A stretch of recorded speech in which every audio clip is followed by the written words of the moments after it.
وسلم على سيدنا محمد وعلى آل سيدنا محمد.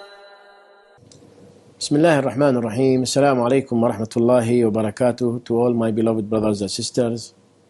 And once again, Ramadan Mubarak to all of you.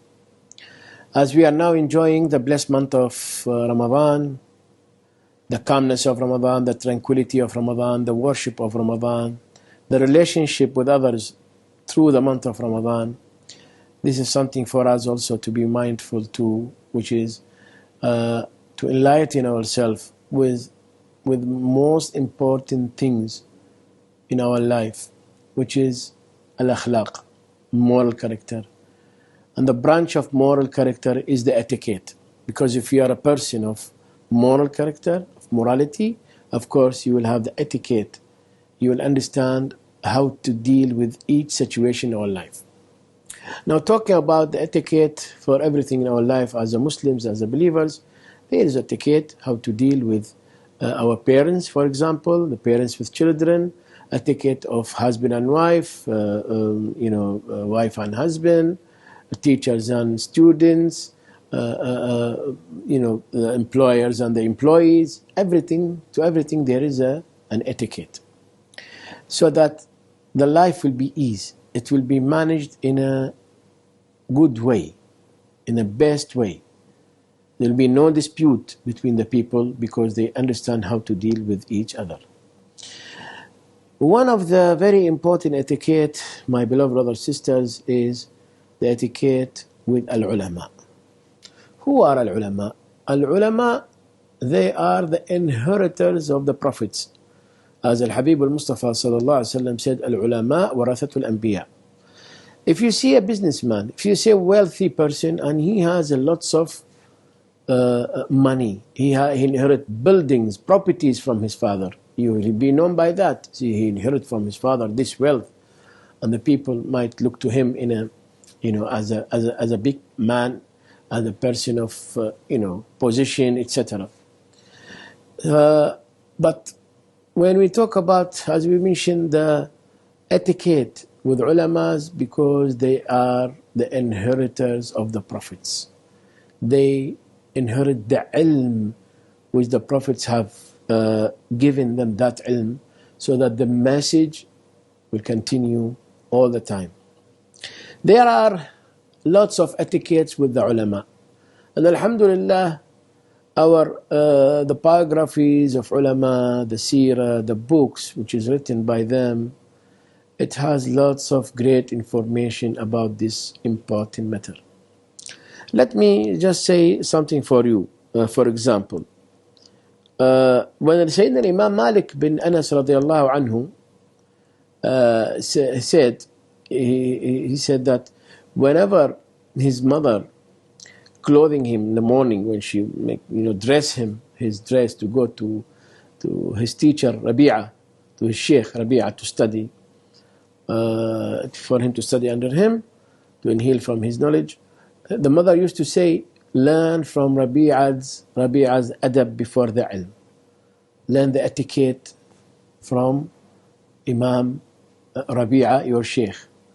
That means the Shuyukh is not only Shuyukh of ilm, they are ilm, the knowledge, plus they are the one who taught us the adab, the humbleness, tawadu', the open-hearted, to understand how to deal with the people, how to pass that knowledge in a proper way.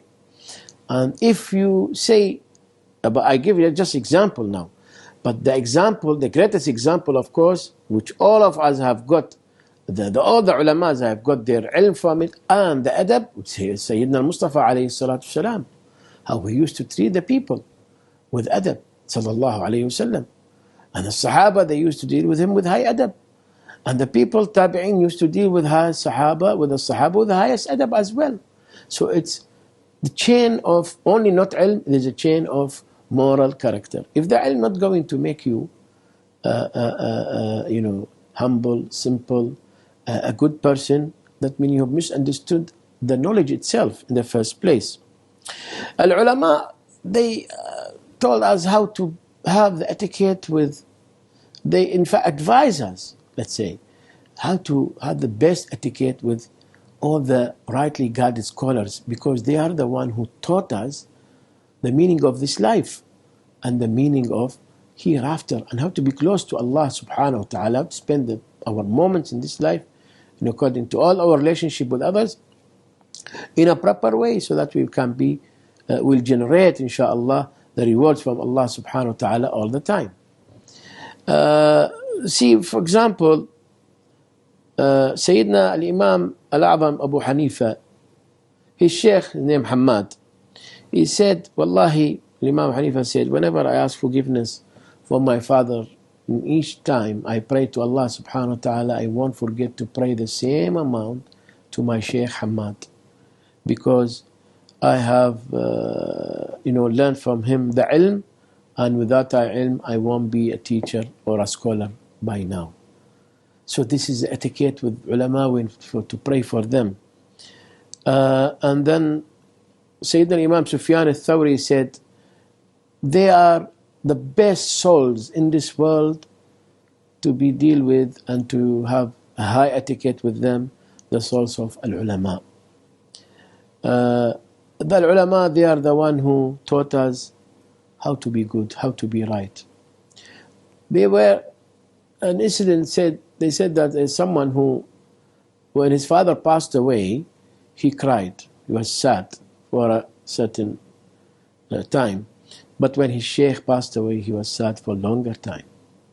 Then the people said to him, why you show the sadness for your sheikh more than your father? He said, my father brought me to the dunya, and my sheikh taught me what is the meaning of the dunya. My sheikh, he's the one who taught me how to respect my father, how to respect my mother, how to deal with them with bir and ihsan. He used to teach me always to be the best with them. Therefore I have to pray for my sheikh, because he's the one who taught me the meaning of all the beautiful things in my life. This is something, brothers and sisters, for us to consider, to have the etiquette with the rightly guided scholars, so that we will inhale from them, from their ilm, from their adab. In the meantime, when you humble yourself with, to the ulama, it's in the meantime you wait for the reward from Allah subhanahu wa ta'ala. See the story of Sayyidina Musa alayhi salam and Al-Khidr. Sayyidina Musa is higher position, no doubt, Ulil-Azm min al-Rusul, and he is the greatest prophet, peace be upon him. But when he followed Al-Khidr, because Al-Khidr has a ilm and he wants to get from them ilm. But before he asked for the ilm, you see the way he asked Al-Khidr, he requested Al-Khidr when he followed him. قال هل أتبعك على أن تعلمني مما علمت رشدا. Would it be possible for me to follow you? He didn't say to accompany you, or I can't follow you. أتبعك. اتباع is what? To get from your ilm. And he should have said to him, if he want, I am Musa, tell me your ilm. But no, the etiquette here is different, how to deal with the people. And this is apply if he is alim, not alim, if prophet, a messenger like Sayyidina Musa, talk with Al-Khidr in this way. How about when we talk with Al-Ulama, the rightly guided people, to inhale from their ilm? Brothers, sisters, let Ramadan be a month of, correction. And one of these corrections, it's like concerning family matters, to correct our relationship with others. We have to correct our relationship with the ulama in a proper way, hoping that through that, with the etiquette, with the moral character we show in their presence, we hope that Allah subhanahu wa ta'ala grant us the highest level and degrees in this dunya and in akhirah. Ameen ya Rabbal Alameen. وصلي وسلم ربنا على حبيبك سيدنا محمد وعلى آله وصحبه وسلم والحمد لله رب العالمين. أنت الكريم وجودك المعهود، يا بر يا صمد ويا مقصود، بالباب قمت بذلتي مستشعرا منك السخاء وأنك المعبود.